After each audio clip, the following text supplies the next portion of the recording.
All right, let's get started. The first thing I'll tell you, not that anyone probably cares, but I've never had food poisoning in my life before, but that was an experience. Okay, where did I go? It's just something I ate at home. Evidently, I had a frozen dinner that, even though it wasn't expired, my wife said she thinks probably what it was they like pulled it out and then put it back in the freezer or something, because let's put it this way, I had it in both ends, and it was just really interesting. All right. Yeah. Okay. So, for those 4 of 9 of you who came on Friday, all right, I guess your gift was, from what I hear, Mr. Corrigan let you leave early. I don't know how early he let you leave. 3:55 earlier. Wow. So, what a guy. Keep that in mind. All right, I will. Well, this Friday, remember, I'm leaving at 1:30. I don't know who's covering for me. In fact, now that I think of it, I'm supposed to cover for Ryan on Friday. Well, that'll make it interesting. So Charles will be covering for me and for Ryan, because he's going to be gone too. All right. Thought we sold our house over the weekend, and they made an offer. We countered. They countered. We countered, and they said go to hell. So I guess we didn't sell the house this weekend. So, all right. What the stuff I gave you on Friday, whether you were here or not, I sent you a bunch of screenshots, and with those screenshots, they were updated versions of what the XML file should look like. So if you have not had a chance to key that stuff in, all right, then either today or tomorrow, you should have some time to key that in. All right. But what I want to do is very quickly go over some of the stuff in the book here in chapters 2, 3, and 4, and then actually go in and take a look at the actual Java code. All right. If we can get to where I want to get to by the end of the day today, we'll be through the first 3 or 4 chapters of this book, and we'll have gotten the tip calculator program to work. All right. That said, finishing up that tip calculator program, getting it to work, is going to be the other half of your first assignment. I gave you the one thing, which was to go and read that one article that was on raywenderlich.com and basically parrot what was in there for that fortune teller program, except I asked you to put a couple of changes in it. All right, if we get everything done I want to get done today, tomorrow will be lab for the entire period, because I want people to be able to catch up. I've got first year people who are so far behind on their homework, I'm starting to wonder if they're going to get it done. All right? So I don't want that to be that situation here.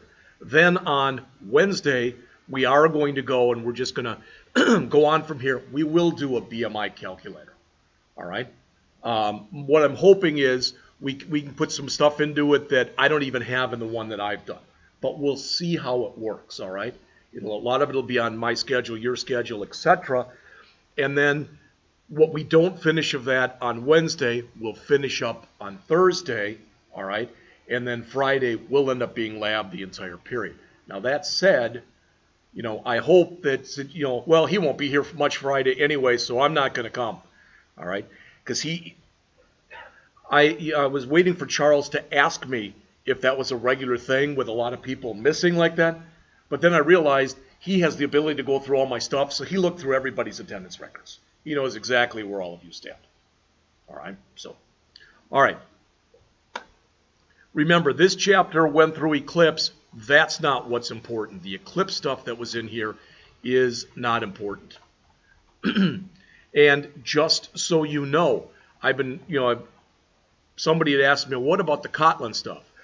And I have been taking this course online. I went back and I'd gone through the first 16 of 66 lessons, so I'm reviewing those because it's been a while since I've looked at them. So over the weekend, I did the first 11 again of the 16 lessons. All right. And what they recommend is that you use IntelliJ IDEA for Kotlin. All right. So if you've already gotten rid of IntelliJ, no, I'm not saying you can't do it in Android Studio. I'm not. But that's what this guy recommends. All right. So I just want to let you know.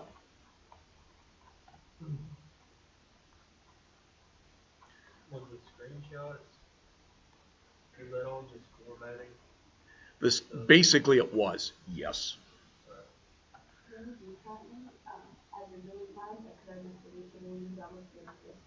I don't know why you couldn't do that. I don't know why you couldn't do that. The only time that you're going to be using one or the other, remember, is when you are actually creating your app for that you're going to turn in, your final app. And it's, do you want to do it in Java or do you want to do it in Kotlin? You know, and I can't answer that question. All right.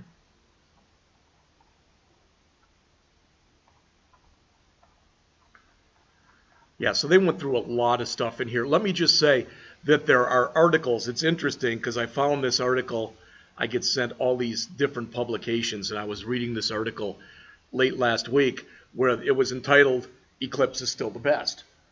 You know, the person who wrote it is a Java developer, and they still use Eclipse for everything that they do. And they claim that it's better than Android Studio, that it's better than IntelliJ IDEA, etc. But it's like anything else. You know, it's like when you see two people and you say which one is better looking. You know, you could ask two people the same question, and one could say one person, one could say the other person. It's that kind of thing. All right, there is no right or wrong answer. It's what you're comfortable with. It's what you want to do, etc. I did want to mention that at the end of Chapter 2, all right, on this handout that I gave you, they have you develop a new, I thought they did. They have you develop a new app, and it's a pretty simple one. It's in Chapters 2 and 3. It's called like Tester or something like that. So all I'm telling you is if you're going through this stuff and you're really struggling, look through the handouts, and there might be some stuff that you can sit and try, okay, at the end of chapters. All right. So developing the first app, the big thing is, and one thing I want you all to realize, and again, you're all big boys and girls, you all do understand this. Please do not sit there and say, this is what I'm doing for my final project. Not even have a game plan, but just start coding. That's almost a recipe for failure. So what I'm going to make you do, and you could start doing this now, I don't care, but I'm going to want, if nothing else, at least like a hand-drawn thing of what you plan on doing. All right. Now, maybe Amin gives me one. You know, he's got something he plans. You know, I think he's a sports guy, but maybe it's some kind of a sports thing, and that's fine. That doesn't mean that's what the final product is going to look like. That's what he envisions at the beginning of the process, the product looking like. It might be throughout the timeline of what he's working on. It might change quite a bit. But I want you to, you know, as the old saying goes, kind of start with the end in mind. All right, that's what I want. I don't want you to sit there and afterwards go, and I'm going to do all. It's like writing your program and then adding all of your comments. I don't want that. All right. Okay. We talked about this before. There's nothing new there. Now, when they talked about the layout, I think, Valerie, you were the one who asked this last week. Hey, there's no edit text on there. Yes, there is. All of those things that are in there that say like number, etc., those are all edit texts.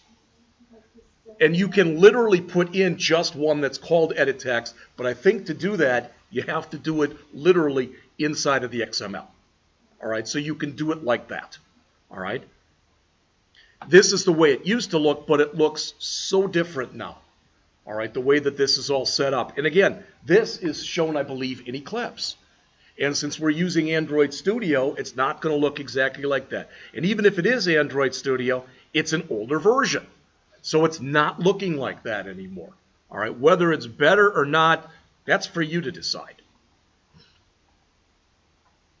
I think everyone knows this, but that said, the first thing that I would plan on doing, if I'm starting a new Android project, and I know I want to be able to do something like this, something along these lines, all right? The first thing I'm going to do is, once I set that up, and remember, you just got that text view in the middle that says Hello World.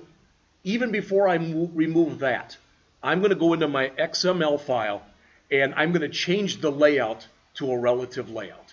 That's the first thing I'm going to do.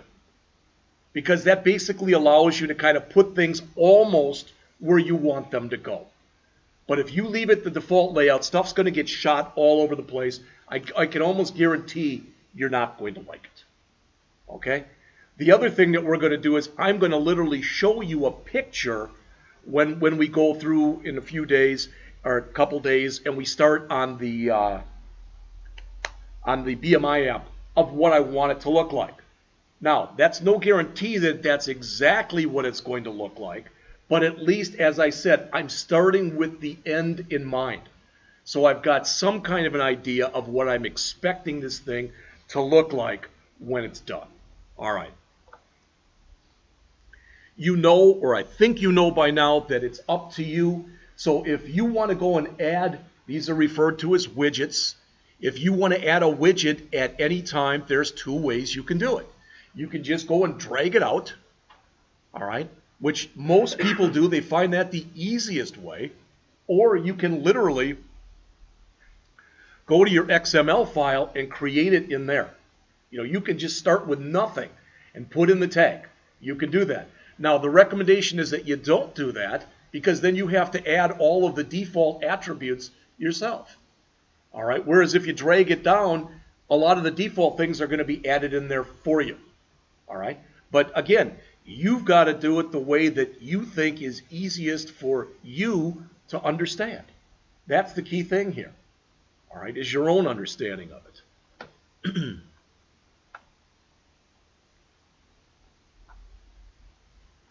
Okay, the way this used to be,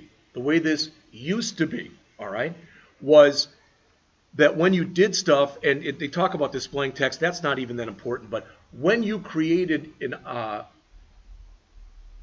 when you went and dragged out any kind of a thing here, so when you did this, and then you came up over here, the first thing you wanted to do was to set the ID, and I showed you that the other day. Now, it's real easy now. You just put in the name of the ID, you hit enter, and boom, it's set. You used to have to put @ ID \, and key all that in, or it didn't work. So you can see how it's gotten better over time. There's less things that you have to do. The process has become more automated. All right. Now, one thing I didn't show you, because I didn't remember this. If you remember when we looked at our project, and let me see, let me bring it back up.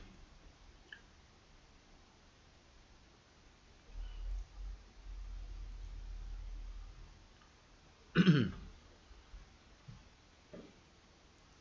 we go.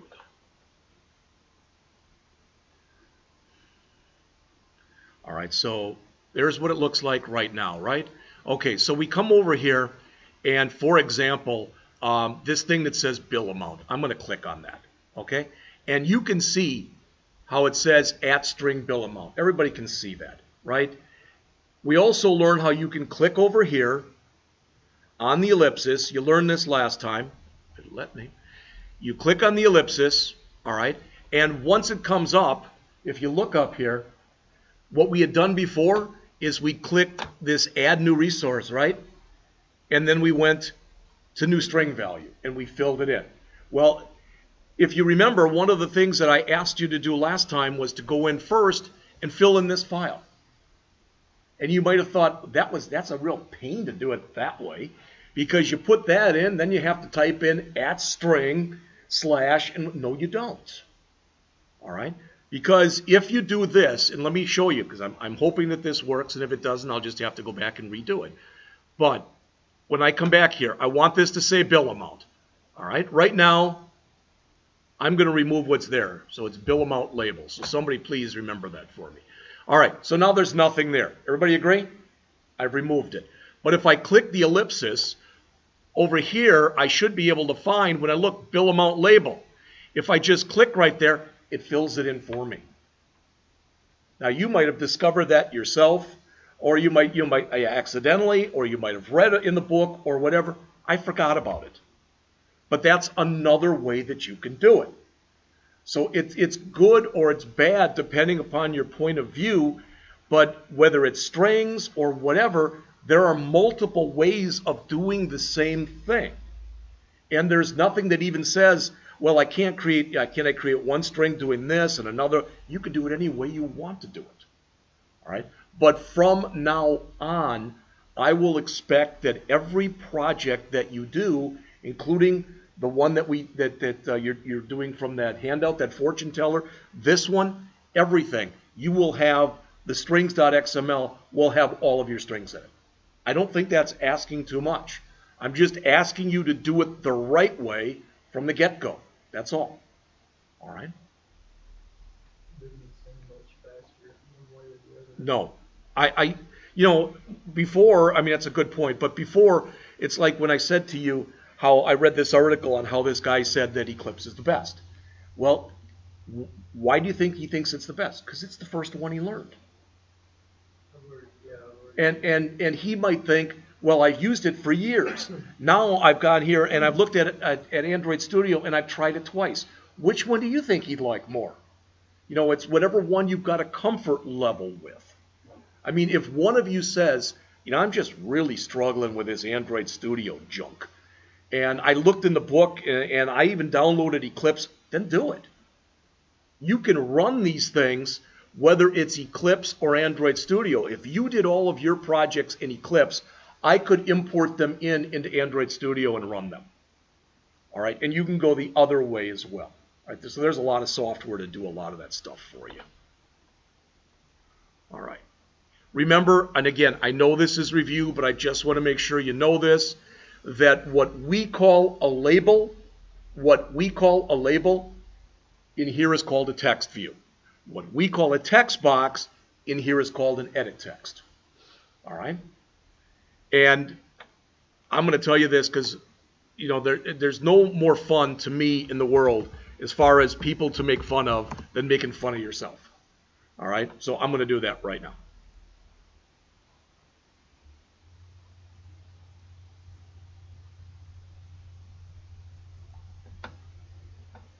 Okay. I felt pretty good yesterday. So what I did was I went back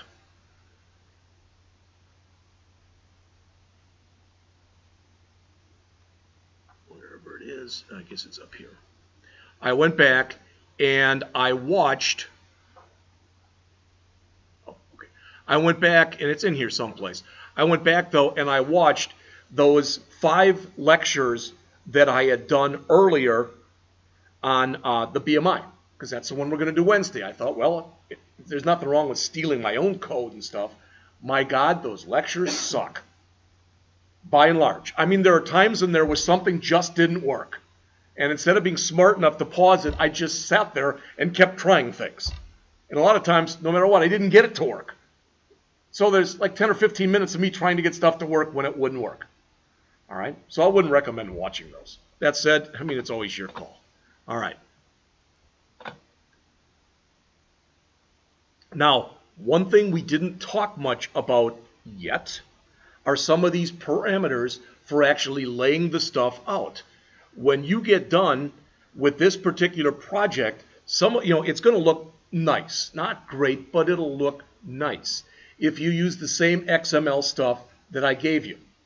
Stuff will line up, it'll look pretty standard, etc. Could it look better? Of course it could.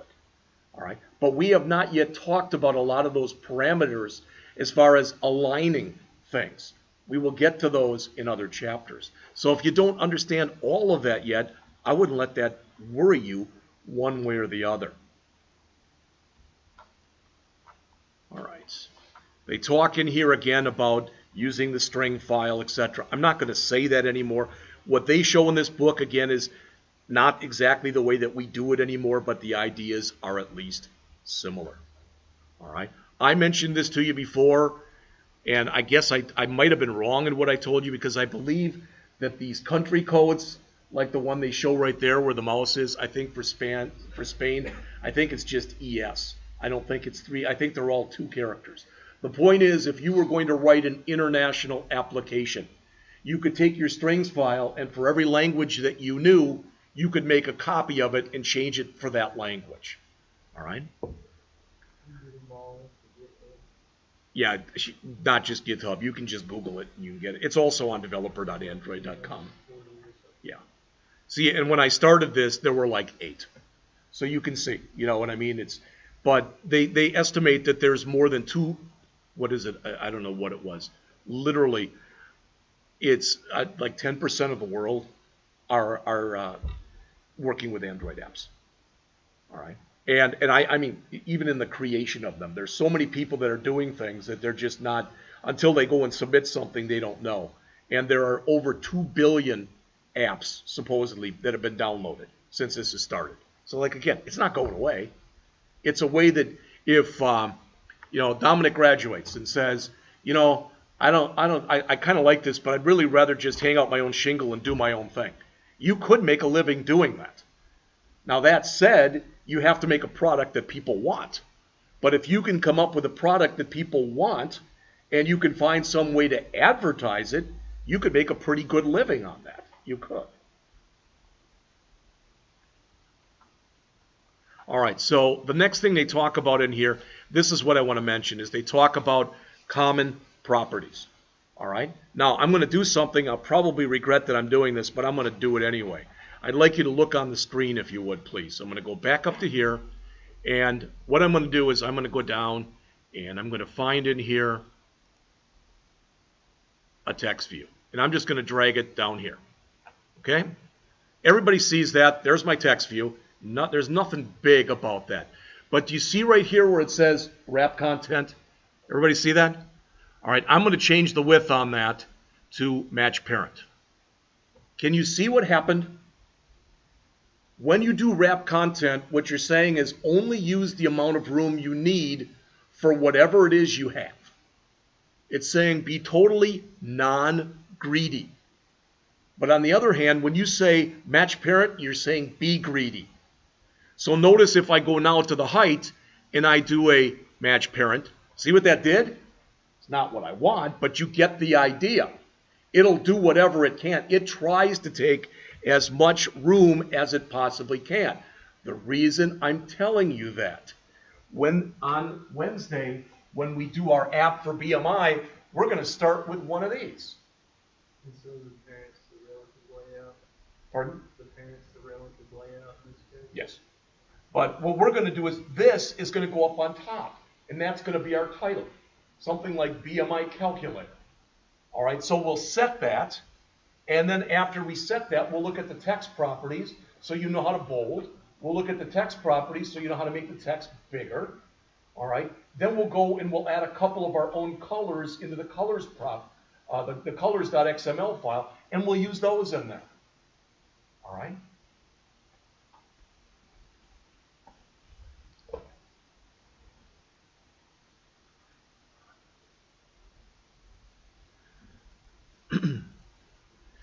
But here are some of the different properties. All right, I'm not going to go through every single one of these. Some of these, again, are either set for you automatically or you set them. But you now at least should know the difference between wrap content and match parent. You may see old books that say fill parent. They changed quite a few years ago from fill parent to match parent. Again, does that matter? No, I'm just telling you, if you look at an older book, you might see that. But the stuff that's in here, the aligned parent, etc., we'll look at some of that stuff. The easiest way for you to learn that is to go and create a blank project, throw a few things on it, and start monkeying with the different attributes that are in there. That's how you're going to learn. All right? And I don't know if you know what this is. We did it, believe it or not, we talked about this right here. We talked about M's when we were in the HTML class. You may or may not remember it. And M is literally the amount of space it takes to make a capital M on a page. Okay? And why who cares about M's? Well, you may remember, you may not, probably at one time or another in your life, you've used things like points. Maybe you set something to 20 points. Or you've used pixels where you set it to 20 pixels. Both of these are absolute units of measure. All right? M's and percentage, these are relative units of measure. And the reason I'm telling you that is you should never be using points and pixels in an Android app, ever. I don't care what anybody tells you. You never should use absolute types of measurement. You shouldn't do that. And for no other reason, you know that at least some people who are going to be using your app will use it on a phone.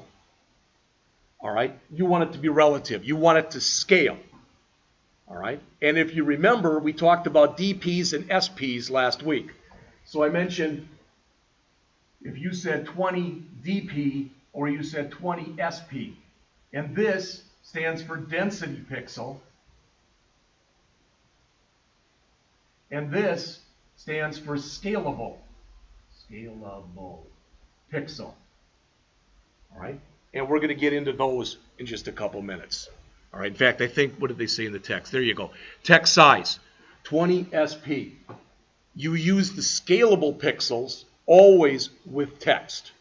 Anything you're doing with text. All right? In fact, if you look up on the screen here, maybe you noticed this already, maybe you didn't, but I'm coming over here to bill amount. All right? And I'm going to do a view all attributes. Notice here it says text size 20 SP. So that's where I can change that if I want to. All right? Some of this stuff, when you do this, you're going to get a drop down like that. You're used to seeing things like this. That's really not very different from what you might have seen if you worked with Word or whatever. You can put your own number in there, but these are the recommended sizes that you use. I'm not going to do this, but as you guess, if I change it from 20 SP to 24 SP, that would get bigger. All right, so things are going to happen automatically, all right, based on sizes, etc., that you create. The reason I'm telling you this is what I am expecting is when you eventually do your own app, it will look professional. All right, I don't think that's asking too much. You're going to have a lot of time to work on it in class, but then it'll look like, it won't look any different from one that a professional has done. Now, it may not do everything that, that one that somebody charges $99.99 would do. All right. So again, let's say Ethan does a calculator. All right. It should have his own little stamp on it as far as a calculator, but it should look and act like a calculator.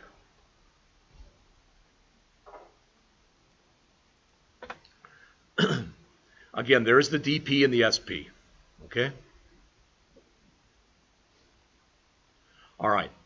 Now the XML, the XML that is in here, it may be the same stuff I gave you. It may not be. I kept tweaking it, and I couldn't remember if it was the same anymore or not.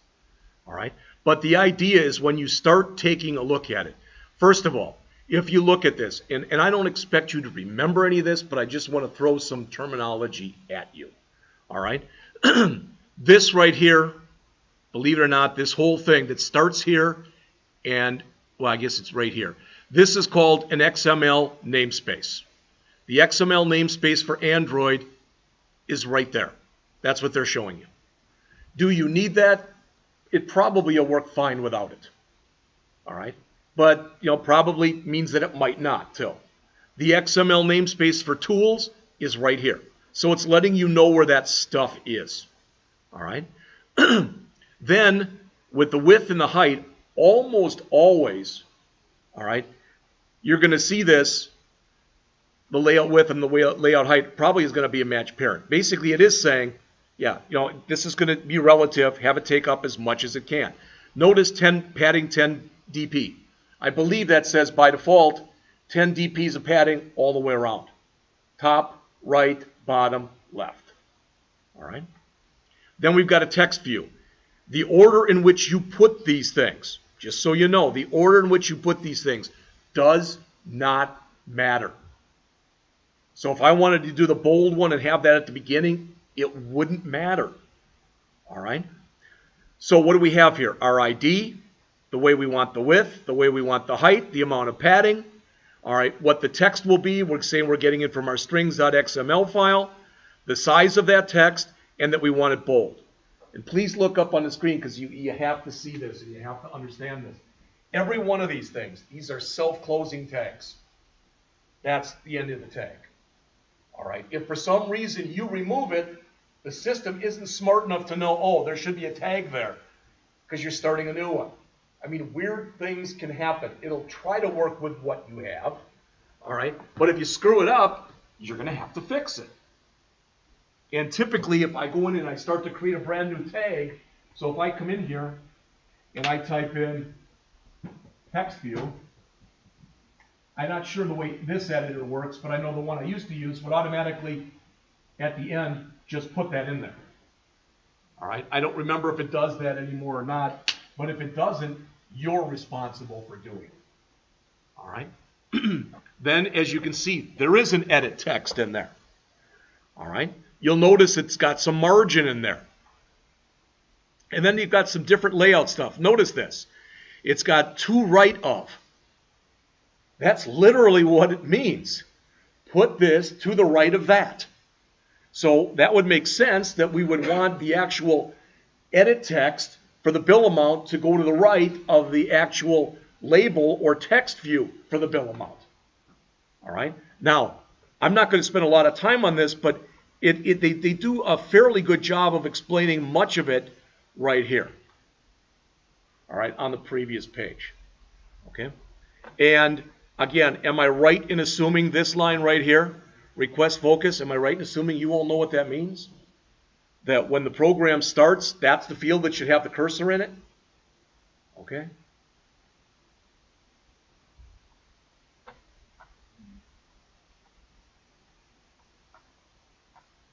And I don't know if there's a lot more to say about this, okay, than what we just said. So am I right in assuming whether you got that all finished or whether you didn't get it finished? Am I right in assuming that everybody understands the purpose of the XML file? All right, and the correlation between the XML file, so the correlation between this file right here and this file right here. All right, and again, when we start writing code, we're going to be using that R file that I told you about. What that R file does is it takes this file right here, that file, and it coordinates the addresses in memory of where all that stuff lives. And it says, now we've got to convert that into Java. Okay? It sounds like a pain in the butt. It's not that it's hard. It's not that it's easy. It's different. All right?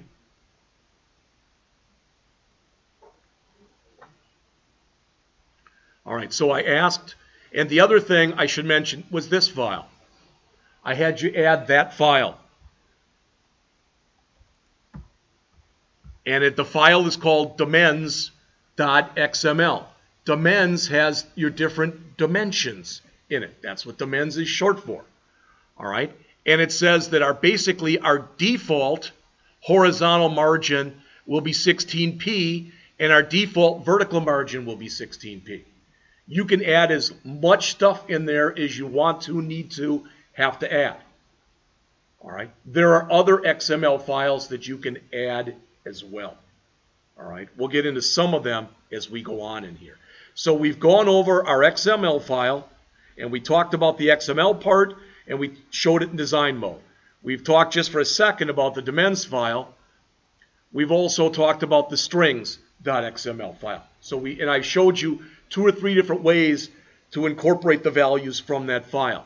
I also mentioned to you the manifest file, and I mentioned that in this file, more than anything else, what you're going to end up in here, like I said, more than anything else, what you're going to end up using this for is in here, you'll set the orientation.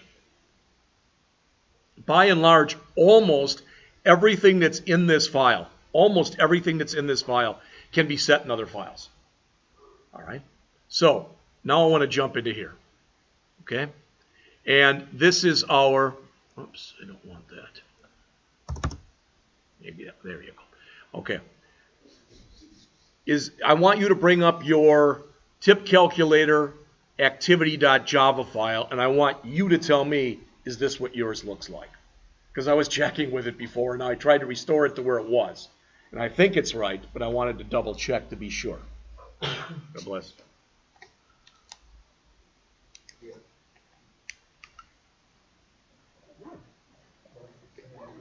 Of course, your package statement will be different.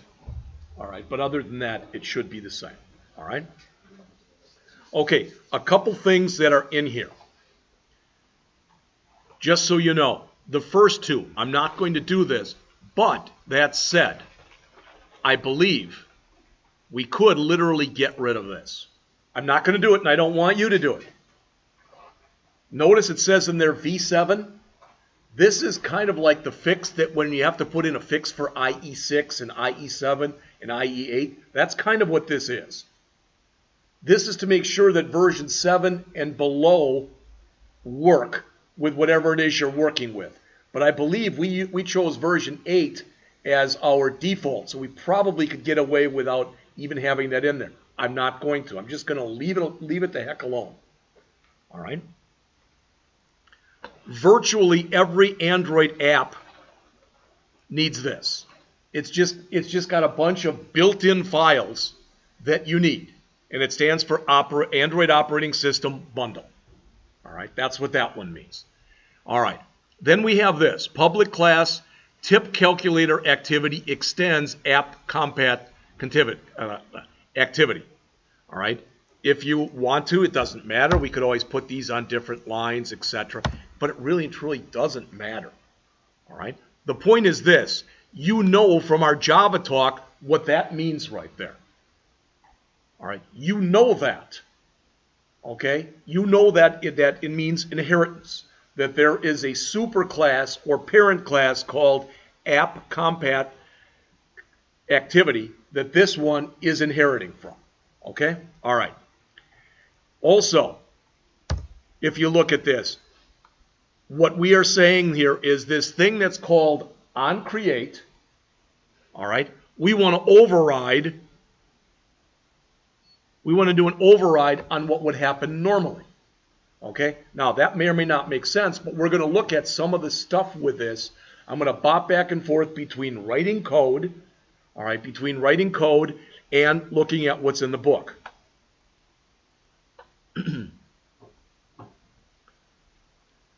I don't want to read this to you because it's just, for lack of better words, it's kind of confusing. But OnCreate is kind of like where everything starts. It's not really the constructor, but it's kind of like the constructor in an Android program. All right? And if you said, well, he said it's the same. No, it's not the same thing. But it's got a lot of the same functionality in it. All right? Now, notice what it says here. If you're creating an app like Tip Calculator that only uses a single activity, you can usually modify the generated class to work around the way you want. However, if you end up creating a complex, so let's say that Evan decides he's going to do a game for his project, and he's got multiple levels, and each level is on its own screen. All right? So he's got basically 7 activities. Let's say he's got 7 screens. He very well, he's not going to have everything in his OnCreate method and have it be called from OnCreate. He might have a lot of these, and that's what they talk about in here. Let's not worry about that for right now. All right? So they do talk about this default code right here, and they said that's what you get, etc. All right? Android runs the OnCreate method when the activity is started. Okay? And they talk about some of the stuff it does. Again, to be honest with you, really and truly, that is not that important. I think later in here they're going to show you a picture of everything that happens in here. Now there's things that you have to think about. Things that are different between me running an app on my phone and me running an app, as an example, on this PC. Such as, pretty easy to do this, right? Just make something, well, I've got to have something built into the computer because I'm not going to, on my desktop, because I'm not going to take it and turn it. All right? The other thing, too, is typically when I've got my computer on, okay, with most computers, you're not going to get a phone call. All right? You might get messages, you might get all sorts of stuff, but you're typically on at least most desktops and laptops, you're not going to get a phone call. Depending on how you've got your tablet configured, etc., that might be different with a tablet.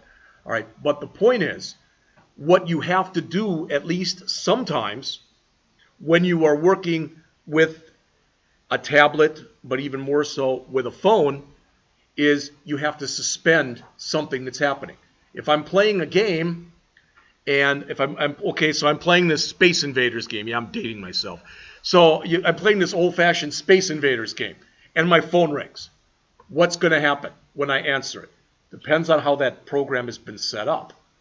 The program might literally just die, or the program might go and basically, for lack of better words, suspend itself. So when I hang up, it comes back up again.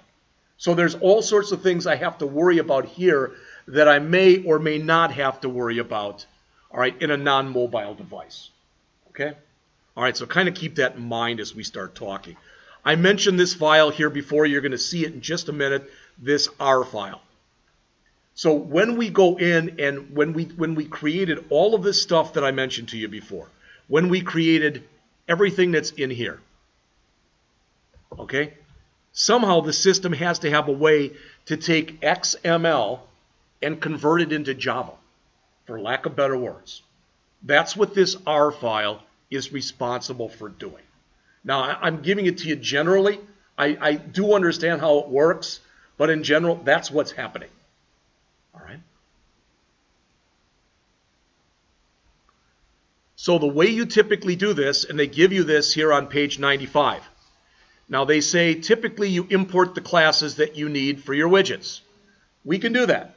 We have to type in about, I don't know what. 1, 2, 3, 4, 5, 6, 7, 8, 9. I've got 10 different import statements. So we can start by typing those in. Or we can type in none of them and hope that the thing that we tried to set the other day, where if you put in this and it needs edit text, that once you put your mouse on there and you do an Alt-Enter, it includes the import statement for you. We'll see how that works. So they say you should always import the classes first. You might not always know what those classes are. So I don't know if you can always do that. Second, you declare the variables. Remember, like it or not, this is still an object-oriented programming language. Everybody hear that? It still is. So, private variables, all right, that we're going to be manipulating basically through public methods. All right, the hallmark of object-oriented programming. So what is this? This is the edit text where we're going to enter the amount. This is the text view where we want to figure out what the tip should be. This is the text view where we're figuring out what the total should be. Does all that make sense? So these three variables that you see right here, those three, that is this one, and this one, no, and this one, and this one. So it is the bill amount, it is the tip amount, and it is the total amount. You have to understand that to get started. All right? Now that said, we don't need to create the variables for all those labels. We don't need to do those in code. We're not doing anything. The only thing that we need to create in code are things we want to be able to manipulate programmatically. All right? The label that says % on it, we're not manipulating that. Why would we create a variable for it? Okay. All right, after we do that, that's when we're going to be using this R file. All right, so we're going to be doing that. All right, so that'll be the next step. Before we do that, and again, I've explained it to you, it's also explained, maybe better than I just did, on page 94. All right, but before we do that, since it's just about 1:30, let's take a break. Let's come back at 1:45.